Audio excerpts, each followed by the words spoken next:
कि सारे जहां से अच्छा हिंदुस्तान हमारा, हम बुलबुले हैं इसके, ये गुलसिता हमारा, मजहब नहीं सिखाता आपस में बैर रखना, हिंदी है हम, वतन है हिंदुस्तान हमारा। धन्यवाद अध्यक्ष महोदया। आज हमारे राष्ट्रगीत के 150 वर्ष पूरे होने पर हो रही महत्वपूर्ण चर्चा में गर्व के साथ एक भारतीय होने के नाते मैं अपने विचार रखना चाहती हूँ।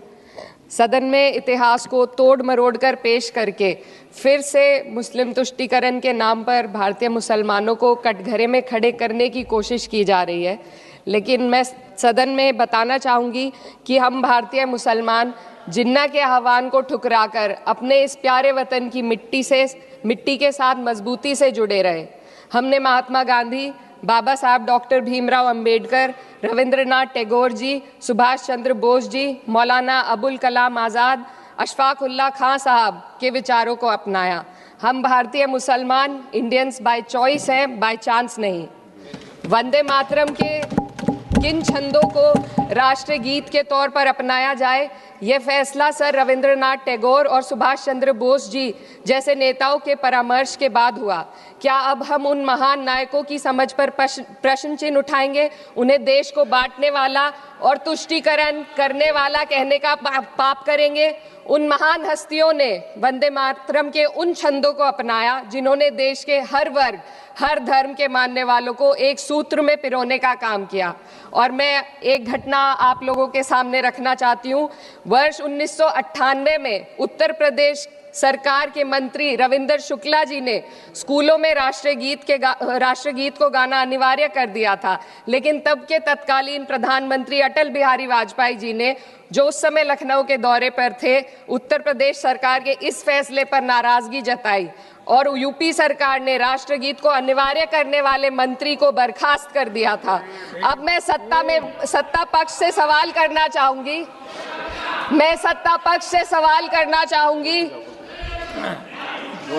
बोलने दीजिए। मैं सत्ता पक्ष से सवाल करना चाहूंगी कि जो विजन आजादी के समय के लोगों का था राष्ट्रगीत को स्वेच्छा पर छोड़ने का, उसी का अनुसरण माननीय अटल बिहारी वाजपेयी जी ने किया, तो क्या वे भी मुस्लिम तुष्टीकरण कर रहे थे? जी नहीं, अटल बिहारी वाजपेयी जी राजधर्म निभा रहे थे। देश में सब धर्मों को एक साथ लाना, सबके जज्बात का एहसास करना ही सबसे बड़ा राष्ट्रवाद है। माननीय अध्यक्ष महोदया, आज हमें वंदे मातरम के असली भाव को समझना जरूरी है। यह गीत तो देश के जल, जंगल, जमीन, हरियाली और निर्मल हवा की वंदना को समर्पित है। यह भारत की जन जन की मंगल कामना करता है कि भारत का हर नागरिक स्वस्थ रहे, सुरक्षित रहे और सम्मान के साथ जी सके। सुजलाम सुफलाम का अर्थ है, सुनिए, ऐसा देश जहाँ स्वच्छ और पर्याप्त जल हो, जहाँ नदियाँ जिंदा हो, बहती हो, जीवन देती हो। अध्यक्ष महोदय, लेकिन अब जरा यमुना का हाल देखिए। दिल्ली प्रदूषण नियंत्रण समिति की 2025 की रिपोर्ट बताती है कि यमुना के कई हिस्सों में बीओडी स्तर 127 mg पर लीटर है तक पहुंच चुका है, जबकि किसी जीवित नदी के लिए ये 3 mg पर लीटर से कम होना चाहिए। ये सिर्फ नदी का संकट नहीं है, ये किसान का संकट है। नमामि गंगे के नाम पर हजारों करोड़ रुपए खर्च हो गए, लेकिन सच्चाई ये है कि आज भी गंगा और यमुना के किनारे किसान मजबूरी में उसी जहरीली पानी से खेती कर रहा है। वही जहर अनाज में उतरता है और वही जहर किसान की जिंदगी को धीरे धीरे खत्म कर देता है। अध्यक्ष महोदय, जब पानी जहर हो जाएगा तो सुजलाम कैसे होगा? जब किसान बर्बाद होगा तो सुफलाम कैसे होगा? मलयज शीतलम, मलय का अर्थ है मलय पर्वत से बहने वाली ठंडी, सुगंधित, चंदन जैसी हवा जो जीवन देती है, बीमारी नहीं। आज मैं इस सदन से पूछना चाहती हूँ, क्या आज के भारत की हवा मलयज शीतलम है?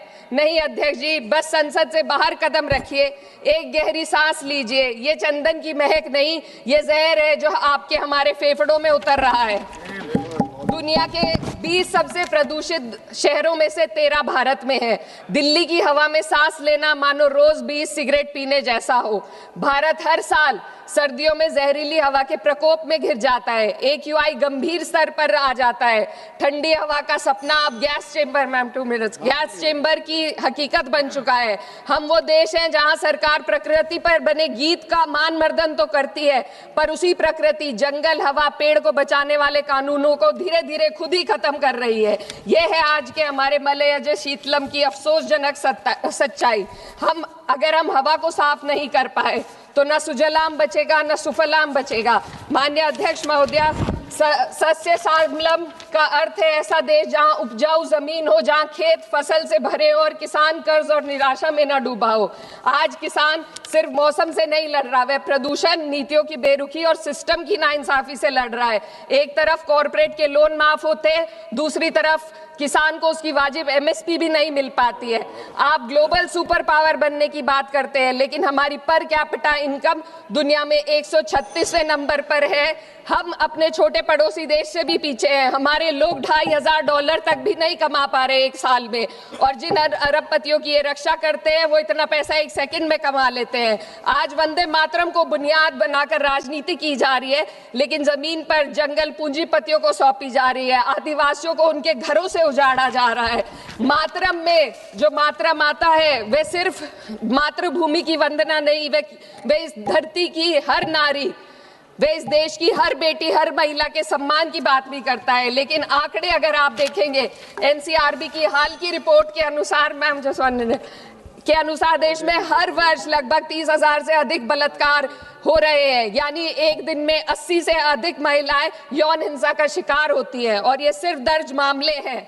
जब जम्मू कश्मीर की एक बच्ची हिंसक अत्याचार का शिकार होती है, जब सत्ता से जुड़े लोगों पर आरोप लगते हैं और कार्रवाई वर्षों लटक जाती है, जब उन्नाव की पीड़िता लखनऊ के दरबार में इंसाफ को लेकर अपनी जान देने पर आमादा होती है, जब बिल्किस बानो के अपराधियों का सरकार के लोग द्वारा स्वागत किया जाता है, तो ये घटनाएं वंदे मातरम की आत्मा पर चोट पहुंचाती है। मैं अध्यक्ष महोदया बस यही कहना चाहती हूँ अपनी बात को अंत में रखते हुए कि वंदे मातरम सिर्फ अतीत की ललकार नहीं, ये वर्तमान की जिम्मेदारी है, ये आत्मा मंथन की घड़ी है। यही समय है कि हम वंदे मातरम को सिर्फ नारा नहीं, नीति और जिम्मेदारी बनाए।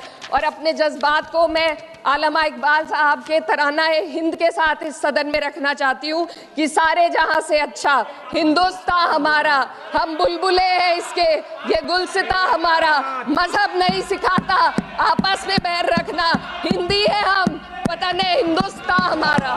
श्रीमती लवली आनंद।